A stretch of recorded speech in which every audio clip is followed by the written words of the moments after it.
Hello my dear friends, कैसे हैं आप लोग। आई होप आप लोग बहुत अच्छे होंगे और आपकी तैयारी बहुत ही अच्छी चल रही होगी। आज हम लोग काफ़ी दिनों बाद जो है मिल रहे हैं और आज हम लोग डिस्कस करने वाले हैं मध्य प्रदेश वर्ग 1 से संबंधित चीज़ों को, क्योंकि काफ़ी दिन हो चुके हैं हम लोगों की मुलाकात नहीं हुई है, तो हमने सोचा एक वीडियो लाया जाए। क्योंकि आप देख रहे हैं कि वैकेंसीज़ का नोटिफिकेशन यानी मध्य प्रदेश वर्ग 1 का नोटिफिकेशन अभी तक नहीं आया है और अभी फ़िलहाल ईएसबी ने एमपी पुलिस का एग्ज़ाम कंडक्ट कराया है। अभी प्रेजेंट पे एमपी पुलिस का एग्ज़ाम चल रहा है। देन उसके बाद जो है एएसआई का एग्ज़ाम चलेगा दिसंबर में। तो मे बी चांसेस है कि आप लोग का जो नोटिफिकेशन है दिसंबर लास्ट में देखने को मिलेगा, ठीक है ना। दिसंबर लास्ट में आपको देखने को मिलेगा, यानी कि इसका जो एग्ज़ाम है आपका फेब या मार्च, ठीक है ना, फेब या मार्च के बीच हो सकता है। यानी आपको थोड़ा सा और समय मिल रहा है। आप लोग निराश नहीं हुई, 100% है वैकेंसी आएगी, 101% चांस है कि वैकेंसी आएगी। बस आप लोग को निराश नहीं होना है। और बहुत सारे लोग हैं जो अपनी तैयारी को जो है ढीला ढाला कर लिए हैं, मतलब अच्छे से तैयारी नहीं कर रहे हैं। लेकिन यकीन मानिए वैकेंसी आएगी और एग्ज़ाम होगा, आपको समय नहीं दिया जाएगा। मिनिमम सिर्फ 2 मंथ या 1.5 महीने ऐसे ही समय मिलेगा। तो आपको क्या करना है, जो लोग इस वीडियो को पहली बार देख रहे हैं तो वो लोग चैनल को सब्सक्राइब कर लीजिए, क्योंकि ऐसी बहुत सारी चीज़ें वर्ग 1 से संबंधित हम आपको बताने जा रहे हैं। देखिए, ये जो मौका आप लोग को एक सुनहरा मौका मिलने वाला है, प्लीज़ आप लोग इसको गंवाए नहीं। क्योंकि अभी जो है एक बार ये चांस निकल गया तो वापस पता नहीं ये कब ऐसा दोबारा मौका आपको मिलेगा। तो आपको क्या करना है, आपको पता है कि आपके सिलेबस में 2 सेक्शन हैं, ठीक है। आपको सबसे पहले फिर से जिन लोगों ने अभी तक जो भी किया, किन्हीं का सिलेबस आधा हुआ, किसी का सिलेबस थोड़ा सा हुआ, या फिर किसी का सिलेबस किन्होंने स्टार्ट ही नहीं किया। क्योंकि बहुत सारे लोग अभी भी नोटिफिकेशन का इंतज़ार कर रहे हैं और वो लोग तैयारी कब स्टार्ट करेंगे, जब नोटिफिकेशन आ जाएगा। यानी जब वो चीज़ें जो हैं नोटिफिकेशन आ जाएगा तब वो लोग जो है अपनी तैयारी स्टार्ट करेंगे, जो कि बिल्कुल ही गलत है। ऐसा नहीं करना है। तो आपको फिर से अच्छी तरीके से अपने सिलेबस का एनालिसिस करना है, ठीक है। सिलेबस का एनालिसिस करना है, उसमें आपको देखना है, आपको 2 सेक्शन मिलेंगे, पेपर 1 एंड पेपर 2, ठीक है।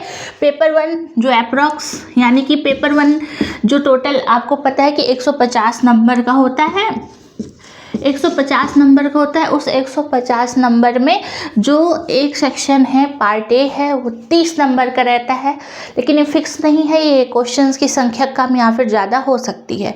और देन पेपर 2 जो है आपका सब्जेक्ट से रिलेटेड, वो 120 मार्क्स के रहते हैं।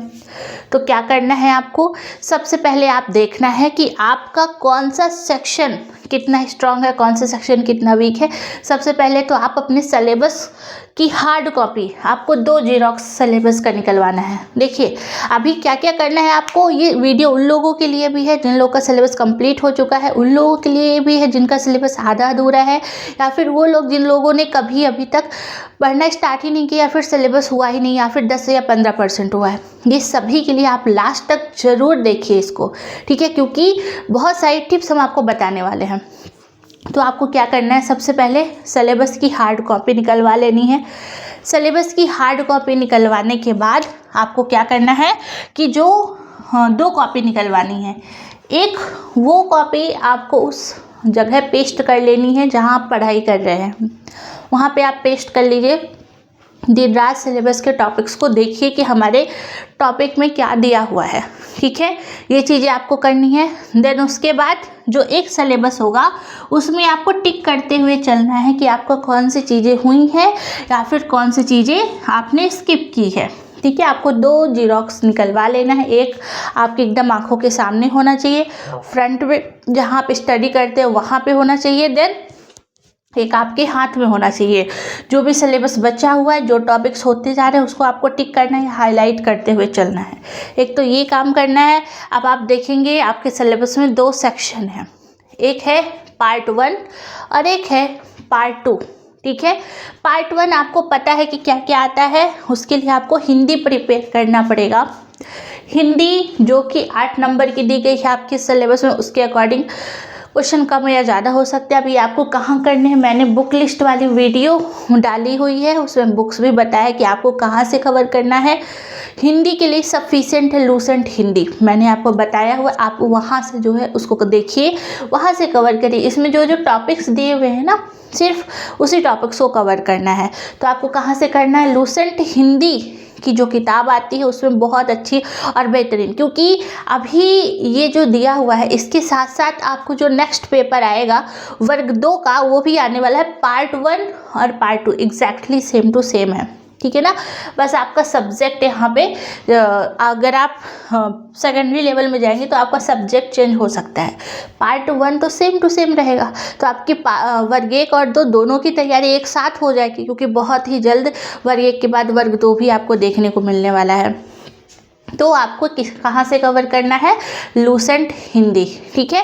लूसेंट हिंदी से जो है आपको कवर करना है। देन उसके बाद बात करें इंग्लिश, ठीक है। इंग्लिश आपको पता है 5 नंबर की आती है, और इस 5 नंबर के लिए आपको सारा का सारा सेक्शन जो टॉपिक ग्रामर सेक्शन दिया हुआ है वो पूरा कवर करना है, ठीक है। ये चीज़ें आपको करनी, ये कहाँ से करना, इसके लिए भी बेस्ट है लूसेंट इंग्लिश, वहाँ से आप कर सकते हैं। लूसेंट इंग्लिश से सफिशिएंट है, और ये हम ऐसी बुक्स बता रहे हैं आपको पता है कि आपको सभी एग्जाम में काम आएगी। अगर आपने ये हिंदी और इंग्लिश कवर किया, ये सिर्फ वर्ग 1 के लिए नहीं बल्कि ओवरऑल जितने एग्जाम है सभी में, क्योंकि देखिए हिंदी इंग्लिश के टॉपिक सेम ही रहते हैं, आपको कोई भी चीज़ जो है इधर उधर करनी ही नहीं है, एग्जैक्टली सेम टू सेम रहेंगे। देन जीएस और करंट, मैथ्स एंड रीजनिंग, आपको जीएस जो है लूसेंट की किताब से करनी है। इम्पॉर्टेंट चीज़ें जो आपके सिलेबस के टॉपिक में दिया हुआ उसी टॉपिक को उठाइए और लूसेंट के सिलेबस से कवर करिए, ठीक है। तो ये आपको जीएस कहाँ से करना है, लूसेंट की किताब जो ब्लू वाली आती है। मैंने बुक लिस्ट वीडियो डाला हुआ है हमारे प्लेलिस्ट में, आप हमारे चैनल पे जाइए, प्लेलिस्ट में वर्ग 1 की प्लेलिस्ट मैंने बनाया हुआ है, उसमें बुक लिस्ट वीडियो उसको ज़रूर देखिए, ठीक है।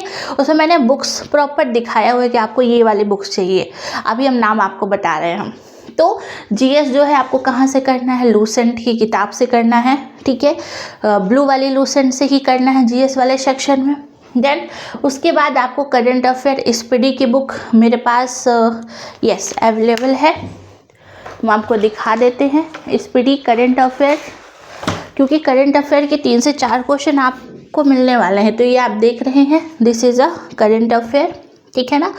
और ये स्पीडी की है, आपको इतना ही लेना है, और मिनिमम 6 मंथ, मिनिमम 6 मंथ। पीछे सेक्शन में दिया हुआ रहेगा आखिरी के 6 महीने के जो है पूरा का पूरा, इसमें तो साल भर का दिया है, ठीक है। साल भर का भी रहेगा लेकिन टाइम कम है, तो आप 6 महीने का करंट अफेयर जरूर कर लीजिए प्रेजेंट में, कि क्या चीज़ें कब हुई। वो करने के बाद आपको अप्रॉक्स इसके पीछे क्वेश्चंस हैं, प्रैक्टिस कर लीजिए। अप्रॉक्स 850 क्वेश्चन दिए हुए हैं, तो ये आपको करने हैं, ठीक है। ये अभी जो मेरे पास है ये अक्टूबर मंथ की है, ठीक है। हाँ, आपको लेना है, और इसी से अपना करंट अफेयर सफिशिएंट है। आपको कोई वीडियो देखने की ज़रूरत नहीं है, न्यूज़पेपर पढ़ने की ज़रूरत नहीं है, कुछ भी करने की ज़रूरत नहीं है, आपको सिर्फ ये स्पीडी की किताब लेनी है करंट अफेयर के लिए। और मिनिमम 6 मंथ का पीछे से आप करंट अफेयर करिएगा, हम पीछे से, इसमें पूरा सेक्शन दिया हुआ है, पूरी किताब भी करने की जरूरत नहीं है, पीछे के 6 महीने कर लीजिए, क्वेश्चन सॉल्व कर लीजिए, दैट्स इट, इनफ है इतना, क्योंकि ज़्यादा क्वेश्चन नहीं रहेंगे, 2-3 क्वेश्चन रह सकते हैं, ठीक है। मैथ्स आपको प्रॉपर करना पड़ेगा, क्योंकि ये 7 नंबर में ही सारा का सारा आएगा। अगर क्वेश्चन की संख्या बढ़ेगी तो 10 या 8 हो सकती है, तो यहाँ पे आप अपने मैथ वाले सेक्शन को स्किप भी कर सकते हैं, 1 या 2 क्वेश्चन या 3 क्वेश्चन मैथ्स के रहेंगे, ठीक है। रीजनिंग आप जरूर, अगर मतलब आपको फिर भी पूरा करना है, आपको मैथ्स करना है, आप कहीं से भी मैथ्स कर सकते हैं जहाँ से आपने पढ़ा हुआ है। आप RS अग्रवाल की बुक आती है, काफ़ी बढ़िया है, तो उतना डीप में भी जाने की नहीं है, क्योंकि इसकी जो आप देखिए क्वेश्चन ऑफ नंबर बहुत कम रहेंगे, ठीक है। तो आपको सबसे ज़्यादा फोकस तो आपको अपने इस सब्जेक्ट पे करना है ना, ठीक है। तो ये होने के बाद आपको रीजनिंग वाले सेक्शन पे जाना है, रीजनिंग भी आपको करना है, 2 से 3 क्वेश्चन आपके मिल सकते हैं रीजनिंग के। ये रीजनिंग वाला सेक्शन उठाइए, और आपके पास जो भी बुक अवेलेबल है आप वहाँ से करिए, ठीक है।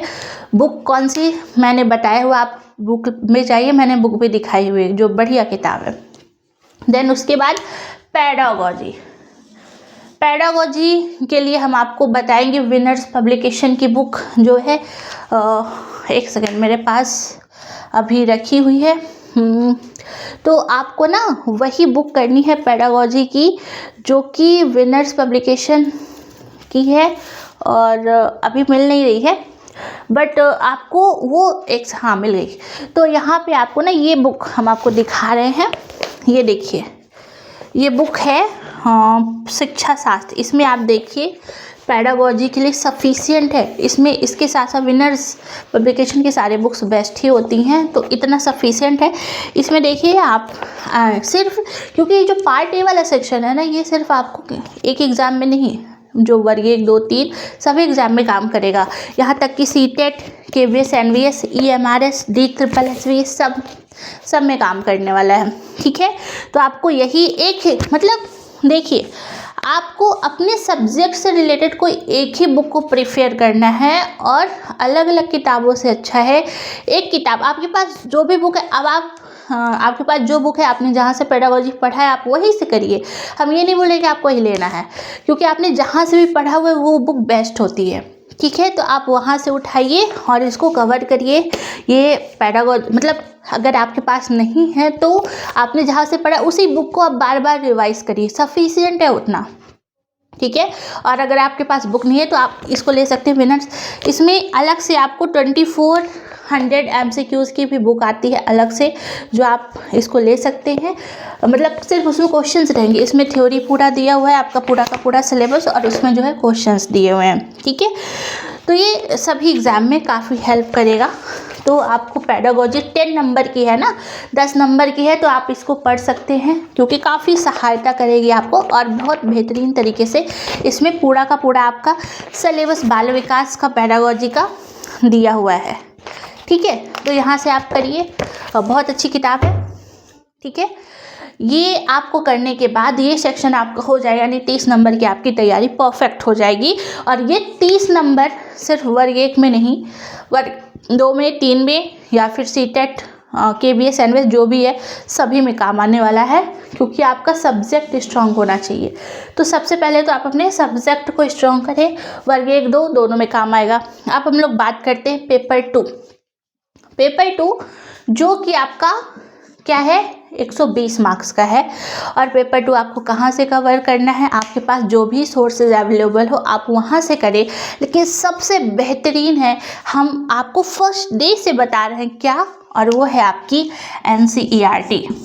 ठीक है, NCERT बुक्स हिंदी इंग्लिश को छोड़ दें, बाकी सोशल स्टडी, साइंस, ये सारे जो हैं आपको क्या कवर करना है, आपको करने हैं NCERT की बुक्स। ठीक है, NCERTs कवर करने एकदम बेसिक से। अभी क्या था कि ये है कि टाइम नहीं है NCERT, अब तो टाइम भी मिल गया ना। अभी तो अप्रॉक्स नवंबर स्टार्ट हुआ है, स्टार्टिंग नवंबर है, नवंबर, दिसंबर, जन, फेब, आपको लगभग मिनिमम 3 महीने अभी आपके पास है। 3 महीने में बहुत कुछ किया जा सकता है। NCERT बेसिक से उठाइए, कवर करिए, शॉर्ट नोट्स प्रिपेयर करिए।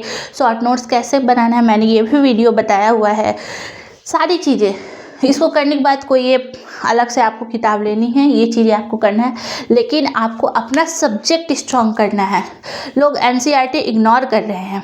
ठीक है, NCERT इग्नोर कर रहे हैं कि हम नहीं पढ़ेंगे, बट आप देखिए अगर क्वेश्चंस भी आपके गलत होते हैं ना, तो जो क्वेश्चंस हमें जो है सही साबित करना होता है, तो हम किसका सहारा लेते हैं, NCERT किताबों में ही ढूंढते हैं कि जो मैंने लगाया हुआ है क्या वो सही। ऑब्जेक्शन जब हम लोग लगाते हैं तो ऑब्जेक्शन लगाने के लिए ऑथेंटिक बुक चाहिए, और वो ऑथेंटिक बुक NCERT होती है। आपको क्वेश्चन NCERT में ढूंढते हैं ऑब्जेक्शन लगाने के लिए कि मेरा ये सही था, तो इसलिए आपको सबसे बेस NCERT, अगर आपने अच्छी तरीके से NCERT कवर कर लिया, एकदम बेसिक हर एक line by line short notes के साथ, बहुत सफिशिएंट है। आपको कोई भी लेक्चर अलग से लेने की ज़रूरत नहीं है, आपको किसी भी प्रकार से कोई सब्सक्रिप्शन लेने की ज़रूरत नहीं है, फालतू पैसा वेस्ट करने की ज़रूरत नहीं है। ऐसी चीज़ों से दूर रहिए, क्योंकि देखिए आप अगर अपने से तैयारी स्टार्ट करते हैं तो आप ज़्यादा चीज़ें सीख पाएंगे, और किसी का सब्सक्रिप्शन लेकर आप सिर्फ उसमें बंध जाते हैं तो वो इतनी सी चीज़ें बताएगा, और आप क्वेश्चन पेपर का लेवल आप खुद उठाइए, प्रीवियस ईयर क्वेश्चन पेपर आप खुद उठाइए, आप देखिए वहाँ का लेवल, और आपने जो भी सब्सक्रिप्शन लिया है वहाँ का लेवल देखिए। क्या आपको लगता है कि उन्होंने उतना बता दिया और बच्चा बस उतना ही रटा जा रहा है, अलग से कोई मेहनत ही नहीं कर रहा है? तो आपको लगता है कि वही एग्जैक्टली वही क्वेश्चंस आ जाएंगे एग्ज़ाम में? नहीं, ऐसा नहीं होता है। आपको हम मना नहीं करें, आप लीजिए, सब्सक्रिप्शन लीजिए, वीडियोस देखिए, प्रॉपर मेहनत करिए, लेकिन उसके साथ साथ थोड़ा सा एक्स्ट्रा एफर्ट करिए। किन चीज़ों में? एनसीईआरटी की किताबों में, या ऐसी बुक्स परचेस करिए, उसको भी आप जो भी पढ़ रहे हैं उसके साथ साथ आप बुक्स का सहारा लीजिए। ये सारी चीज़ें भी बहुत मायने रखती हैं, ठीक है? तो ये आपको करना है। एनसीईआरटी की किताबें मस्ट है, एकदम वेरी इंपॉर्टेंट। आप अगर आपका सिलेबस हो गया है या कंप्लीट हो गया है या फिर नहीं हो, अगर आपने एनसीईआरटी नहीं पढ़ा है तो आप बहुत बड़ी मिस्टेक कर रहे हैं, क्योंकि आप ही देखिए, सिर्फ टीचिंग एग्ज़ाम ही नहीं, यहाँ तक कि पीसीएस लेवल हो, यूपीएससी लेवल हो, वो सारे एग्ज़ाम भी एनसीईआरटी बेस्ड ही आते हैं, एनसीईआरटी से क्वेश्चंस रहते हैं। तो कितनी इंपॉर्टेंट ये बुक्स है, लोग इसको समझ नहीं पा रहे हैं। आप लोगों को लेंदी लगता है, ये पढ़ने में बोरिंग लगता है, लेकिन ऐसा नहीं है। अगर आपने अच्छे से एनसीईआरटी कवर किया, उसके शॉर्ट नोट्स प्रिपेयर करे, 6 to 12 अच्छे से कवर कर लिया एनसीईआरटी, एकदम एग्ज़ाम निकलने से कोई आपका 80% सिलेबस, 80 to 85 या 90% सिलेबस आपकी इस किताब से कवर हो जाता है। बस उसमें आपको थोड़ा एक्स्ट्रा एफर्ट करके क्वेश्चंस देख के निकालना पड़ता है, थोड़े से शॉर्ट नोट्स प्रिपेयर करने हैं, उसका बार बार जो है रिवीजन करना पड़ता है। बहुत इम्पॉर्टेंट है ये सारी बातें। आप जहाँ भी हैं, जो भी कर रहे हैं, किसी का सब्सक्रिप्शन लिए है, किसी कोचिंग में जा रहे हैं, वो लोग जितना पढ़ा दे रहे हैं आप बस उतना ही रट के बैठे हैं कि मेरा सिलेबस हो गया, लेकिन यकीन मानिए उतने में कुछ भी नहीं होने वाला है। आप पेपर का लेवल उठा के देखिए, कितना डीप में क्वेश्चन आ रहा है। आप 11th-12th के बच्चों को पढ़ाने जा रहे हैं, जितनी उसमें चीज़ें दी उससे ज़्यादा चीज़ें आपसे पूछी जा सकती हैं। तो आपका लेवल भी तो उस लायक होना चाहिए कि आप एग्ज़ाम को क्वालिफाई कर सकें। तो आपको उस तरीके से मेहनत भी करनी होगी, और आपको एनसीईआरटी की किताबें पढ़नी है, 100% पढ़नी, क्योंकि एनसीईआरटी पढ़ना बहुत ज़्यादा इम्पॉर्टेंट है, बहुत ज़्यादा इम्पॉर्टेंट, ठीक है? ये चीज़ें करने के बाद पहले तो इतना आप ज़रूर कर लीजिए कि 2 महीने के अंदर आपको ये सारी चीज़ें करनी है, और आप जब भी पढ़ने बैठे तो अपना जो है सिलेबस लेके बैठे, क्योंकि सबसे जो इम्पोर्टेंट है ना, आपका सिलेबस ही है, ठीक है?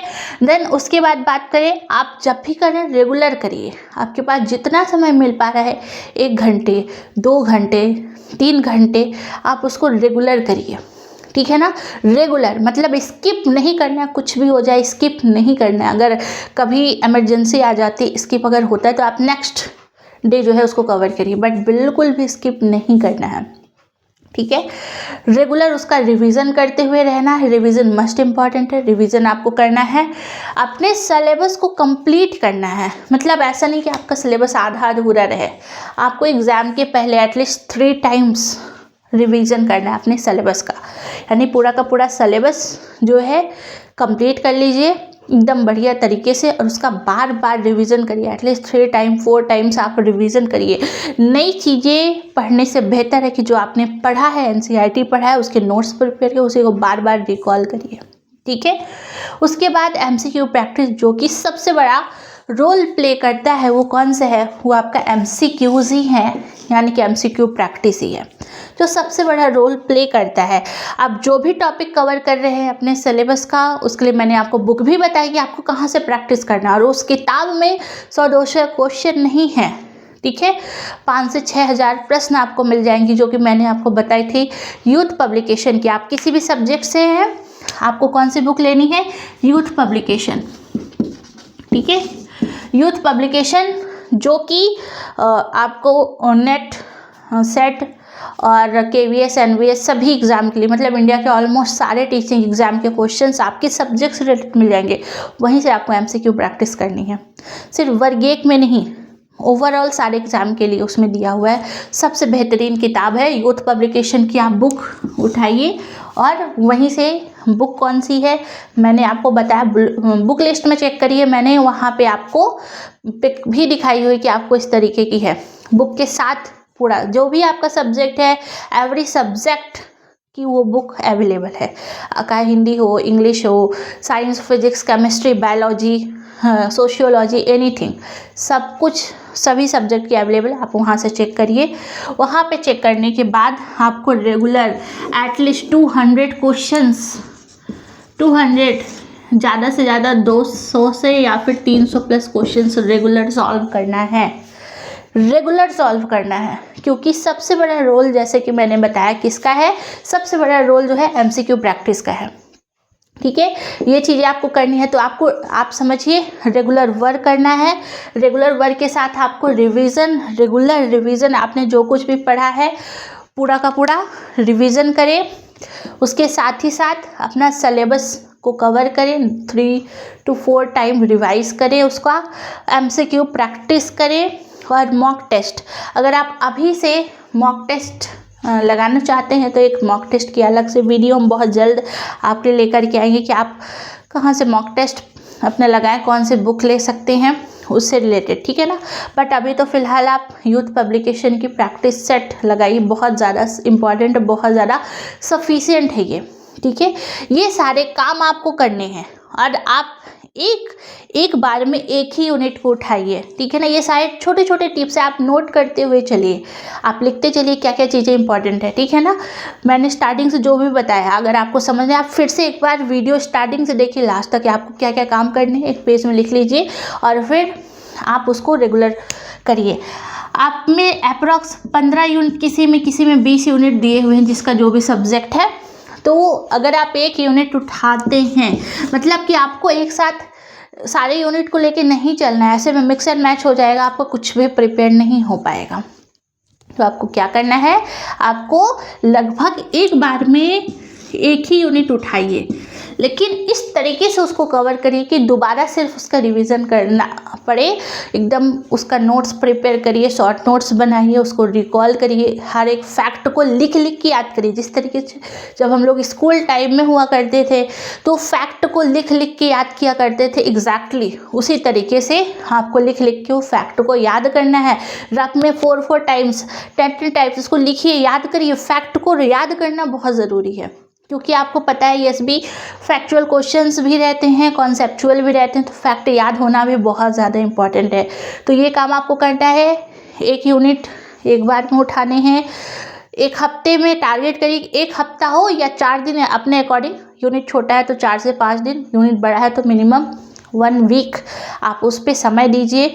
उस यूनिट से रिलेटेड जहाँ क्वेश्चन मिले, जितना जहाँ भी मिले, इस किताब से आप पूरा ख़त्म कर डालिए। वो यूनिट को हर एक टॉपिक के सेक्शन का नोट बनाइए, शॉर्ट नोट्स प्रिपेयर करिए। एग्जैक्टली आपके टेबल पे उस यूनिट से संबंधित किताबें, बुक्स, वो सारी चीज़ें होनी चाहिए। तो इस तरीके से आप उठा सकते हो। और इसके साथ साथ आप एनसीईआरटी क्लास वाइज लेके चल सकते हैं कि पहले 6 का, 7 का, 8, 9, 10, 11, 12 इस तरीके से, और एक बार में एक ही यूनिट उठाना है, क्योंकि पेपर 1 भी लेके चलना है आपको। तो ये सारे काम आपको करने हैं। आई होप आपको यहाँ तक हमारी बातें अच्छी तरीके समझ में आ गई होंगी। अब जो है आप लोगों को ये चीज़ें जो है रेगुलर बेसिस पे करनी है, बिल्कुल रेगुलर, एक भी दिन मिस नहीं होना चाहिए। आपको ठान लेना है कि मुझे हर रोज़ करना है। अपना टारगेट सेट करिए अपने सिलेबस के कि मुझे एक यूनिट को एक हफ्ता या 4 से 5 दिन अपने अकॉर्डिंग आप सेट कर लीजिए कि जो है सिलेबस हो जाए। अब ऐसा नहीं कि आप एक यूनिट को ही बैठे रहें लेकर के, ये सारी चीज़ें आपको नहीं करनी है, ठीक है। लेकिन रेगुलर बेस पे करना है। देखिए, ये जो लाइफ में चल रही हैं चीज़ें, सबकी लाइफ में कुछ ना कुछ प्रॉब्लम्स आती हैं। सब लोग की लाइफ में कुछ ना कुछ प्रॉब्लम 100% है, किसी की लाइफ में कुछ, किसी की लाइफ में कुछ। लेकिन आप उस प्रॉब्लम को फेस करते हुए अपनी पढ़ाई को जारी करना, क्योंकि इस चैनल पर ज़्यादातर जो फीमेल्स हैं, मैंने चेक किया एनालिसिस, तो फीमेल ज़्यादा है। आप लोग सबसे ज़्यादा आप ही के अंदर है ताकत कि आप एग्ज़ाम क्वालिफाई कर सकते हैं। आपको पढ़ना होगा अपने लिए, अपने फ्यूचर के लिए, अपने परिवार के लिए आपको पढ़ना होगा। आप समय निकालिए, सुबह का, शाम का, दोपहर का, जब भी आप बैठिए, लोगों को जो भी कहना है कहने दीजिए, ठीक है ना। लोगों को जो भी कहना है कहने दीजिए, आपको वही करना है जो आपके लिए सही होगा। और आपको आपसे बेहतर कोई भी नहीं जान सकता है। अगर आप नहीं कर सकते हैं, दुनिया का कोई भी इंसान नहीं कर सकता। आपको ठानना होगा अपने आप से, आपको अंदर से कॉन्फिडेंस ला। आप मोटिवेशनल वीडियोस देखेंगे, 1 दिन, 2 दिन, 3 दिन, 4 दिन, 1 या 2 दिन कंटिन्यू हो पाएंगे। मोटिवेशन आपको खुद से आपके अंदर होना चाहिए। आप अपनी परिस्थिति देखिए, आप कहाँ हैं और कहाँ पे जाना चाहते हैं। क्या आप वही हैं जो अभी कर रहे हैं? क्या आप लाइफ टाइम तक वही करना चाहते हैं जहाँ आप हैं? अगर आप इस दलदल से या फिर उस माहौल से निकल कर के आगे बढ़ना चाहते हैं, अपने लिए, अपने परिवार के लिए, अपने फ्यूचर के लिए, आपके पास जिम्मेदारियां हैं। बहुत सारे लोग जो है फीमेल्स, उनकी शादी हो चुकी है, बच्चों की रिस्पॉन्सिबिलिटीज़ है, या फिर पेरेंट्स की रिस्पॉन्सिबिलिटीज़ है। लेकिन आपको खुद से कुछ ना कुछ करना होगा, कुछ ना कुछ ज़रूर करना होगा। और वो सबसे बेहतर है आपकी स्टडी। अगर आप कंटिन्यू मेहनत करेंगे, प्रॉपर मेहनत करेंगे, तो आपको सक्सेस होने से कोई नहीं रोक सकता है। एग्ज़ाम क्वालिफाई करने से कोई नहीं रोक सकता है। आप करिए, उठिए। कहीं क्या प्रॉब्लम आ रही है आप नीचे कमेंट में ज़रूर बताइए, ठीक है ना। आपको करना होगा अपने लिए। देखिए, हम बहुत सारे लोगों को देखते हैं, वो भटकाव बहुत है। मतलब ये सोशल मीडिया में भटकाव बहुत ज़्यादा है। कोई कुछ बोल रहा है, कोई ये कर रहा है, कोई वो। लेकिन हम प्रॉपर एकदम सही बात बोल रहे हैं कि आप कुछ भी देख लीजिए, कुछ भी करिए, कितना भी कोई कुछ भी बोले, लेकिन आप जब तक खुद से जो है एक कदम नहीं बढ़ाएंगे अपने आप के लिए, कोई आपका साथ नहीं देगा, कोई आपको पुश नहीं करेगा, ठीक है। आप खुद से उठिए और अपने स्टडी को प्रॉपर टारगेट सेट करिए, समय निकालिए, रोज़ का समय निकालिए और रोज़ पढ़िए। हर रोज़ पढ़ना होगा आपको अपने लिए, खुद के लिए, ठीक है। इस तरीके से आप अपने सिलेबस को कवर करिए। कोई भी दिक्कत आती है तो नीचे कमेंट में बताइए। सारे हर जो आप लोग के क्वेश्चन रहते हैं, सारे क्वेश्चंस का रिप्लाई हम खुद करते हैं, ठीक है ना। हम खुद करते हैं, आपके लिए मेहनत कर रहे हैं, तो आपको भी है। आपसे हमें कुछ नहीं चाहिए, सिर्फ आपको खुद से वादा करना होगा कि मैं पढ़ूंगा, आज से रोज़ पढ़ूंगा। सारे कामों के साथ, सारे रिस्पॉन्सिबिलिटी के साथ, अगर आप जॉब में हैं तो जॉब के साथ आप पढ़ेंगे, रोज़ पढ़ेंगे, हर दिन पढ़ेंगे, अपने लिए समय निकालेंगे और अपने टारगेट्स को कंप्लीट करेंगे। थोड़ा सोना कम कर दीजिए, खाना कम कर दीजिए, चलेगा, लेकिन इस चीज़ से कॉम्प्रोमाइज़ बिल्कुल नहीं चलेगा, ठीक है। रेगुलर आपको करना होगा। अपने सिलेबस को उठाइए, प्रॉपर रिवाइज करिए, ठीक है ना। अगर आपके आसपास ऐसे लोग हैं जिसको आप समझा सके जो आप पढ़ रहे हैं, और वे बेहतर होगा। कुछ ना कुछ करिए आप, ठीक है ना। कुछ ना कुछ बेहतर करिए। अपने आसपास ऐसे ग्रुप्स हैं, आप ग्रुप में रह के पढ़े, उनको समझाइए, चीज़ों को पढ़िए, बार बार रिकॉल। कोई नहीं है शीशे के सामने, आप कोई टॉपिक प्रिपेयर कर रहे हैं, शीशे के सामने बोलिए, खुद अंदर से कॉन्फिडेंस आएगा। आवाज़ को, अपने वॉइस को रिकॉर्ड कर लीजिए, उसको बार बार सुनिए, चीज़ें याद होंगी। बहुत सारे तरीके हैं। अगर आपको 24 आवर में, अगर आप दिन के प्रॉपर 4 से 5 घंटे दे सकते हैं ना, बहुत है आपके लिए, बहुत है आपके लिए, सच बता रहे हैं। बस रेगुलर होना चाहिए। वो कुछ भी हो जाए, कितना भी मैं बीमार पड़ जाऊं, कुछ भी हो जाए, बिस्तर पे क्यों ना पड़ा रहूं, लेकिन आपको करना होगा। बिस्तर पर लेटे हैं, बीमार हैं, हेडफोन लगाइए, अपनी वॉइस को ही सुनिए जो आपने रिकॉर्ड किया था, रिवीजन करिए, किताबों को नज़रों से देखिए। बोल नहीं पा रहे, देखते रहिए, लेकिन आपको करना होगा, हर हाल में आपको करना होगा, क्योंकि सफलता मेहनत मांगती है, ठीक है। और वो मेहनत कोई और नहीं करेगा आपके लिए, वो खुद आपको करना होगा। अब सब कुछ आपके हाथ में है। अगर आप चाहे तो अच्छे से मेहनत करके एग्ज़ाम क्वालिफाई करके अपने आप को साबित कर सकते हैं, या आप तो चाहे जैसे घिसी पिटी ज़िंदगी चल रही तो चलती रहे, फिर लोग आते रहेंगे, फॉर्म डालते रहेंगे, एग्ज़ाम में बैठते रहेंगे और हार मान के छोड़ देंगे। इसीलिए प्रॉपर मेहनत करिए। और किसी प्रकार की कोई समस्या हो नीचे कमेंट में बताइए। हम थोड़ा सा रेगुलर नहीं मिल पा रहे हैं, क्योंकि मेरी खुद की भी कुछ चीज़ें हैं जो कि टाइम इशू होता है। बट जब भी हम आएंगे, आपके लिए कुछ ना कुछ अच्छा ही और बेहतर लेके आएंगे, क्योंकि मेरे चैनल का उद्देश्य ही है हम अपनी बात को आप तक पहुंचा दें, एक सही गाइडेंस देना, सबसे सही जो है एक सही गाइडेंस प्रोवाइड करना। आप कहीं भी है, किसी भी स्टेट में है, किसी भी प्रॉपर एमपी के किसी भी डिस्ट्रिक्ट में, किसी भी गांव में आप बैठ के अगर ये वीडियो देख रहे हैं ना, ये आपके लिए बहुत एकदम वरदान है। क्योंकि आप कुछ भी कर रहे हैं, लेकिन अगर आपके अंदर कॉन्फिडेंस नहीं है, आप सेल्फ स्टडी नहीं कर रहे हैं, तो कुछ नहीं हो सकता। आप देख लीजिए, हज़ारों मैराथन क्लासेस, हज़ारों लेक्चर, हज़ारों सब्सक्रिप्शन, या किसी कोचिंग में चले जाइए, या घंटों घंटों लाइब्रेरी में बैठे रहे, कुछ नहीं होने वाला जब तक आप खुद अपने लिए कोई स्टेप नहीं उठाएंगे।